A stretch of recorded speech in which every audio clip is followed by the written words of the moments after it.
Same routine, no comment about the player. And obviously, last time you were here, you were 0-3. Now you're 2-0 and going for the crown. Yeah, I was really proud of our team. Obviously, put up a lot of points there in the first half.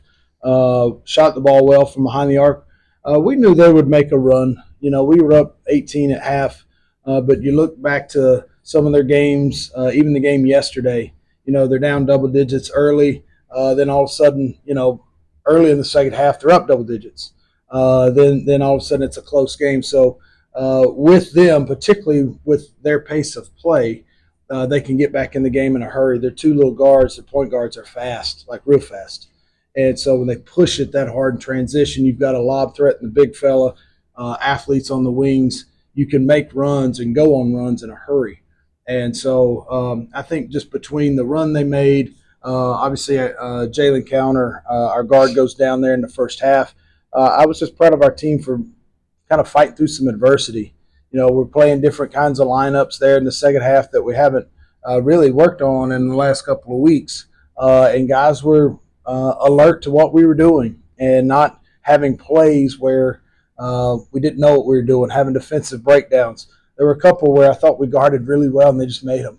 I thought the same thing in the first half for us.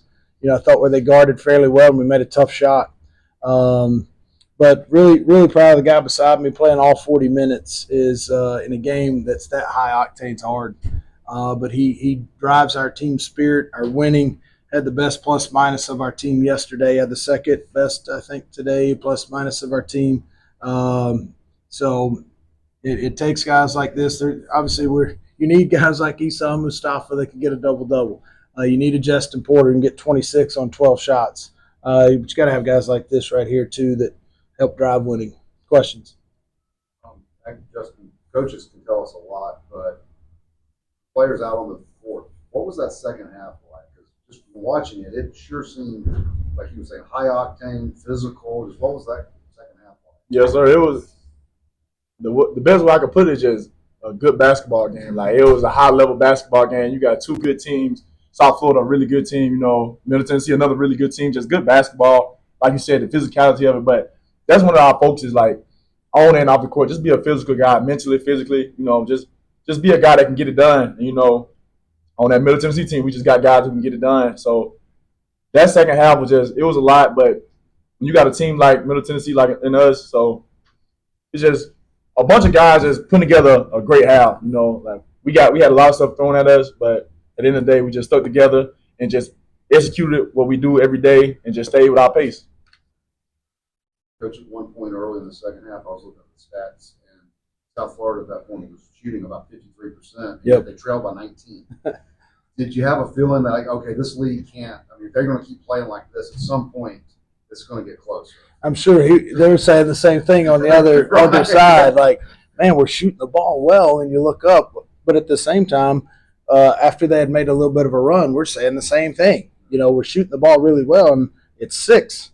But both teams were getting tough rebounds, getting to the free throw line. Obviously, there's 48 free throws taken in the game, and they took advantage of that. I mean, they only missed 3, 24 for 27. So no matter who they sent to the line, they were tough, physical. Started driving the ball a lot more there in the second half. If it wasn't 7 row, it was like 6 out of 7 possessions at one point ended up in a foul. And that's just speaks to the aggression they started having trying to get to the rim, get to the free throw line. And you've got to figure out a way to contain that. We went zone a little bit to try to stymie that. Obviously, the hard part in the zone is rebounding out of the zone. The guy you're supposed to box out in right beside you, you got to go hit a body. And they've got some big bodies and some good athletes. So just proud of the toughness that we showed. Justin, Coach mentioned earlier about the speed of the guards. How did you adjust? Yeah, they got 2 very quick, good guards, like not just fast, can actually play basketball. So I think our guards are like just as fast, you know, if not faster. So adjusting wasn't that hard. It was just all about the game plan. Our coaches put together a great game plan on what we need to do and what we need to execute, when we need to execute it, you know, and just knowing who you guard, you know, that comes as an individual, as a player. You gotta sit in that hotel room and watch film. You have to scout the right one. You got to know who you guarding, you know. So I just feel like that's a big part. Our coaching staff just put in hours of work, just letting us know, giving us the knowledge of who we guarding and how to guard them. There's only so many times, and certainly in a player's career, or even a coach's career, where you're going to walk out on the court to play for a championship or something. Just anything you can say about that opportunity on Sunday. It doesn't come around that often. It doesn't. You got to take advantage of it. You got to enjoy it. All of us, I'm sure all 8 teams down here, including ourselves, that's the mindset. You come here to try to prepare your team for what's ahead in March. You know, we had a tough overtime game yesterday against Ohio. You got to enjoy it for about 30 minutes and then get on to the next. And then you play a tough team like this. You need to enjoy those.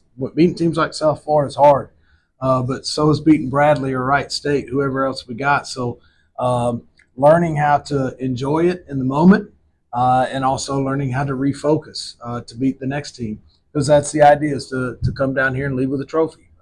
That's what I was going to ask you. Is that yeah, at the end of any win, I'm sure it's enjoyable, Yes, but the chance to actually lift a trophy and say, "Hey, we won a tournament championship." It's one of those feelings like, you know how when people like you only get married once, like you have that feeling when you get married, like that's how it feels. I ain't been married. I'm just going out what I heard, but it's like it's a feeling that you really can't explain, especially when you with a great group of guys, like just the family feeling, like the brotherhood of just doing it together. And you know, you leave home like you said, all 18 left home thinking like we're gonna go down there to win a trophy. You know, it can only be one, so why not us?